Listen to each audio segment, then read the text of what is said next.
Well, hello again, everyone, and welcome to our latest webcast that we're bringing you from Travel Weekly. And I'm absolutely delighted to be joined today by none other than Peter Shanks, who is, of course, the UK and Ireland Managing Director for Silversea Cruises. So welcome, Peter. How are you? I'm warm, Lucy, but it's great to see you and good to be able to catch up. Yeah, absolutely. I totally agree. Well, lots to talk about. We've got lots to cover. But today's quite a special day because you have got your World Cruise for 2025 going on sale. And that's quite a big deal because there's an awful lot in there. Tell us about it. Yeah, so we're calling it Controtempo, which apparently in Italian is a musical term standing for offbeat, because we're quite good in Silversea at going to places that people didn't know were places and doing things a little bit differently. And destination is always the hero. So the Controtempo World Cruise in 2025, 136 nights, Lucy. And it's quite remarkable. We've moved it onto a big ship. So for the last many years, we've run it on Silver Whisper with about 350 guests. Now we're running it for the first time on Silver Dawn with up to 600 guests. So we're sort of in the market now for those people who like going around the world on a bit of a larger ship. And I was doing the maths myself. Because we include so much, everything is included, the flights, excursions in every port, everything on board.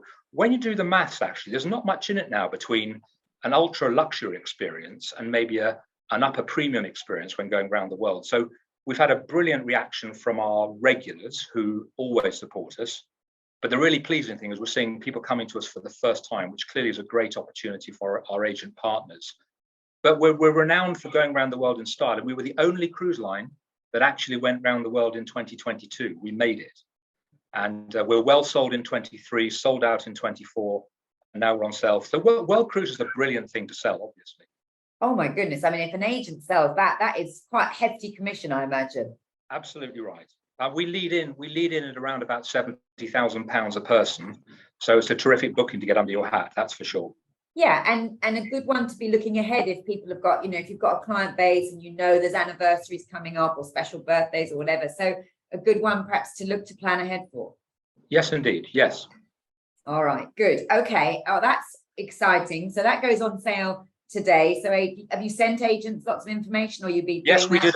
We invited our agents onto a lovely webinar with a brilliant video performance where Fernando, our well-known cruise director on the World Cruise, in a big production from Milan, walked them through all the different destinations around the world on that world voyage. Really good fun. We invited our past World Cruise guests and those agent partners that expressed an interest. So it was a quirky thing to do, but it's got us off to a good start. And by the way, we can send that recording to any agent who may not have seen it yet.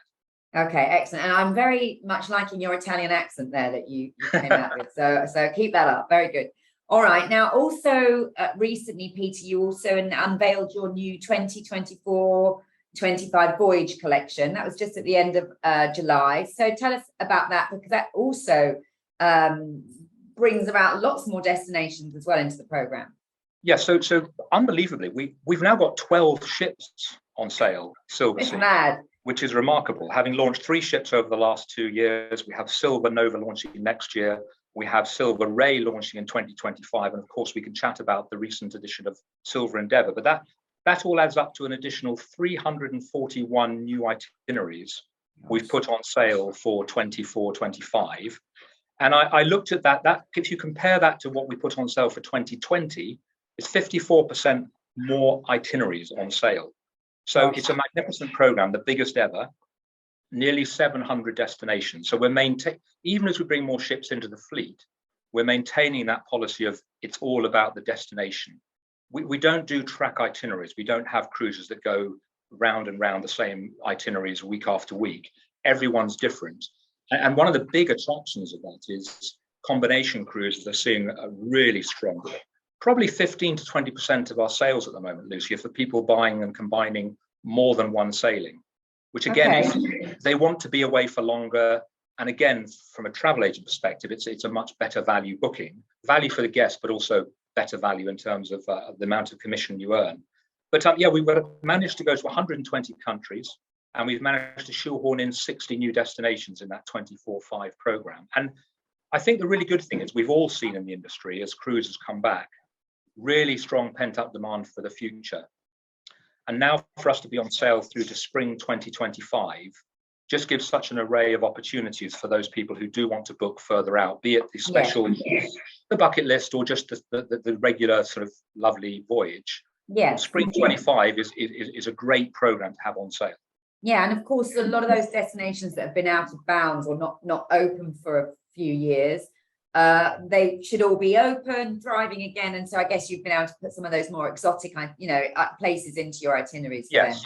We're still being very cautious on Northern Europe for obvious reasons. We pulled Russia out again for 24, and we'll look at it carefully for 25 as well. We're hoping Asia by then will be booming. And by the way, we're seeing Australia boom for this current winter because everyone can go back. And we think for 22, 23, and for 23, 4, and 5, we'll see a strong comeback in Asia once those different destinations open up. So it's happening in stages, but certainly if I was booking something further out, I'd be pushing those Asia, Japan type destinations in 24/5. Absolutely, that you've not been able to go to for a while. Okay, good stuff. And I mean, you mentioned a couple of your ships there that are coming online, but just before we talk about them, you've got your whole fleet now back in the water. I know you led the way back in 2021 anyway, but you're now fully operational, aren't you? I think all of us in the cruise sector, and we all work together, Lucy, and you've played a big part in what we do at Clear together. It's quite remarkable. Royal Caribbean Group released their Q2 results last week, and all 64 ships are back in service. In the month of June, the occupancy on average was 90%. The expectations are the occupancy will be 95% in Q3. Now, I don't want to be critical about airlines and other operations, but for the cruise industry to come back at full capacity and still delivering record guest questionnaire scores it's magnificent, particularly for the crew who've come back. So yes, we're back. We've been, reasonably cautious. We were first out in Greece amongst our competitor set, and now it's really good to have all the ships back. And we're seeing some of the protocols unwind, as you've seen. We're going to continue to be a little bit cautious. We're still asking people to be vaccinated. We're still asking for a level of testing because talking to our guests, they like that security that we're all in the same place. And we do still, like other cruise lines, have the odd case that comes up, but it's now managed so well that we're getting into the run of that. Yeah, so it's good to be back. It's good to be back for us. It's good to be back for our crew and our guests. And it's great for the travel agent community to have had a really strong 2022 and now so much to look forward to in the coming years. Yeah, and Peter, you made that point about, I mean, you didn't say specifically about you don't want to be critical of airlines because we're all in this together, really. But we have got issues, haven't we, with resourcing in airports, airlines, hotels are not necessarily open or full occupancy. And yet you're saying cruise is going to be at 95% and you're managing to get these fantastic satisfaction scores as well. So how has cruise managed as a sector to be in this position when others are struggling? I think a great deal of collaboration amongst the cruise lines through Clear. I think a tremendous history of logistics and making sure we're very good at our operations. There's always going to be a little bit of luck, but hard work, I think, and the industry's worked together and individually, and Clear's played a big role in that.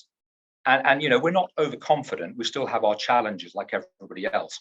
I mean, I'm very proud of my team here in London. We're still managing to answer almost all calls, less than 2% lost call ratio each day, but we're a small business. But I feel a bit like a psychologist because I'm helping to support them over all these difficult issues on airlines, hotels. It's none of our fault. It's really third parties that are not much to do with us. The one thing I'm really encouraging our travel agent partners to do and my team to do is this little badge I borrowed from Pret a Manger that says, be kind. Because quite often we all get frustrated, we take it out on each other. It's tempting to do that, whereas it's difficult. Some things aren't available. Some things do cost a lot more than they used to. Some flights will change, but actually we're getting everybody away. And also, Lucy, I travelled last week myself out to the Monaco office and back. I went in and out of Heathrow like a knife through butter. And the same in Nice. No problems at all. But of course, that's not news. We know there are challenges. But I think 95% of travel is happening as it should. But I would just plea to all of our friends across the industry to be kind to each other. When we have a problem, we work together. It's not our fault. That doesn't add value. How do we work together, which most of us are, and just keep those frustrations below, below the level and do our best for our customers, which all of us are doing. But it has been hard for everyone at the sharp end, definitely. Well, it's hard, isn't it? Because the demand's coming back, and you now want to, having had 2 years of no demand, you now want to service it and get more bookings in. But of course, you can't, or agents or whoever it might be, they can't necessarily make those bookings, or they're dealing with so much admin around sort of changes. That's the frustration, because obviously they've got clients they want to service. Yes, the vast majority of customers are getting away, and let's hope that this is all solved by the time we get into the early winter, because we certainly can't afford this happening for another year, that's for sure. Okay, all right, good. Well, let's look ahead a little bit then, Peter, because you mentioned there Nova, Ray. There's 2 new ships coming online in 23 and 25. You've got Endeavour, the new expedition ship that you've taken over from Crystal. So tell us a little bit about your plans going forward. So expedition is a really growing market, as you know. We've been a bit behind the 8 ball, Lucy, because we have beautiful ships, but they're older ships. We've built the brand new Silver Origin, which is a runaway success. And you've heard my personal Galapagos story, and everybody has to go. But we've got 2 beautiful older ships in the Wind and the Cloud, which are doing really well. But we haven't announced yet any new expedition ships. And we were able to purchase last week the Silver Endeavour from Crystal, which actually was the most expensive ship ever built for its size. And we got it at a very good price, which is what you would expect the Royal Caribbean Group to do. And that means right now she's ours. She'll be going into dry dock soon to be spruced up a little bit in terms of the branding. And she will take over the Silver Explorer itineraries for this current November in Antarctica. So now at a stroke, we believe we have the very best ship in Antarctica. And then quite soon we'll be releasing Endeavour's itineraries right the way through to 2025. So that's absolutely terrific. Nova's a brilliant game changer for us. And over the coming weeks, we'll continue to share some of the amazing spaces and the sustainability story that you've heard me talk about. I mean, she runs on batteries in port with no emissions. That's something that's going to become more and more important, and we'll be certainly telling that story. And it's great for our travel agents to be able to use that as an example of how the industry is moving forward. And then, yeah, Silver Ray was a surprise because we were announcing so many things last week. We forgot to announce the name of our new ship, and it crept out in the itinerary list. But she is called Silver Ray. That's what happened when you're launching so many things and so many ships, and why we're having such an exciting time at Silversea. And thankfully, we build them, they come, which is often the way in cruise. And the support we're getting from our travel agents is terrific, and we're seeing that coming in. And I guess one of the most pleasant surprises, Lucy, is 50% of our business is new to Silversea. Which is that a new trend then that you're seeing, or is it always like no, we used to run pre all this COVID thing. We used to run at about 40% new to brand and a very strong passenger base. And we thought coming out of the pandemic, it would just be mostly our Venetian Society regulars coming back. We've been so pleasantly surprised over the last 12 months that 50% of our guests are new to Silversea. And where are they coming from, Peter? Are they new to cruise completely, or are they coming? I mean, maybe you're getting some from Crystal, I guess, where I think two places, and it's an important point for travel agents looking to find new customers. Some are trading up, Lucy. Some are trading up regular cruises with premium cruise lines who recognise the value of all-inclusive and just what you get for all-inclusive, and also recognise the value of space and comfort. So coming out of the last 24 months, people do want a bit more space. They do want a bit more space around the pool. They want more space in the restaurants. And that's what the ultra luxury cruise lines deliver. And then secondly, it's destination that works for us. So, many agents have databases where they have people who go on safari, people who go to St. Lucia, people who go to Africa, who want to go to different corners of the world. They're the perfect audience to talk about either a beautiful Asian cruise, say around Japan on our classic fleet, but definitely the Galapagos, the Arctic, the Antarctica. So those are the 2 areas that are coming. And it's brilliant news for us and great news for our travel agent partners, because as I've said a number of times, we're reassuringly expensive. And that has a great benefit to the commission we share with our travel agent partners. Yes, absolutely. And you announced a really exciting commission opportunity when you were at the awards. I mean, how is that? What's been the take up of that, Peter? Have you paid out all that money you were going to pay out? Yes, we've been giving people a benefit for sailing Silversea for the first time. We're ramping up that activity. we've expanded our sales team in the UK. We already have great coverage with our regional sales managers, but we now have 2 additional business development managers based in our London office, whose sole focus in life is to go out and find and nurture and develop new agents into selling ultra luxury cruise and Silversea, be they part of consortia that already sell our business, or be they independent luxury agents who sell other luxury products. And we've got a whole range of tools now ready, be it training, good commercial terms, marketing support, webinars. And I volunteered personally to do webinars. So if somebody wants to try and convince their guests, hopefully help convince, I front some of those webinars myself to explain what Silversea is about. We're going to try and get some of those new agents onto our ships in 2023. And we're going to go a little bit of a military style, that we want to go out and identify new agents, find them, nurture them, onboard them, look after them, help them to grow our mutual ultra luxury cruising and expedition business. So that's our ambition all the way through 2023. And these 2 new business development managers are in place now, are they? And they're one's in place now, just back from maternity leave and very experienced, Lucy, many will know her. And we have a second one joining next month, and we'll be announcing that shortly. So a really good experienced team, and that balances the brilliant team that Connie and has out in the field with our regional sales managers. So we can look after those that are already part of us, and then go and find new partners. That's our biggest ambition for the next 12 months. Yeah. And you just touched on it there, Peter, because you have talked a little bit about your own experience. But for people who didn't see you at Clear talking about that, just briefly, because it really moved you, didn't it? You went on a Galapagos cruise. Obviously, you've been fronting the brand in the UK for a long while, but this was your first time doing one of these expedition cruises, and it blew you away. And it's this, somehow we've got to convey that to agents so they can pass that on to their customers, because you think if they could do that, they'd have a sale straight away. Yes, it's okay for men to cry, and I did cry when I walked Jessica up the aisle last year.